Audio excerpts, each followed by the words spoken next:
Alam mo, pag may ganitong ulam sa probinsya noon, masaya na. Okra, kamatis, sibuyas na may bagoong alamang. Yan ang masarap na sausawan sa nilagang okra. Minsan, iniihaw pa yung okra. Pero ngayon, pag ganyan ang ulam mo, nako!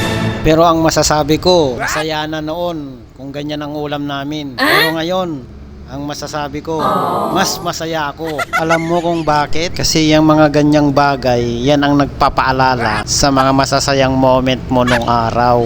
Yung mga moment na yan, kahit may kutsara na, mas masarap pa rin kumain yung nakakamay. Lalo pag ganyan, no? Yung hawakan mo yung kanin, tas idiin-diin mo pa, oh. Bagong luto yung kanin, masarap yan. Kaya nga sabi nila, ang kalusugan ay nasa yung kamay.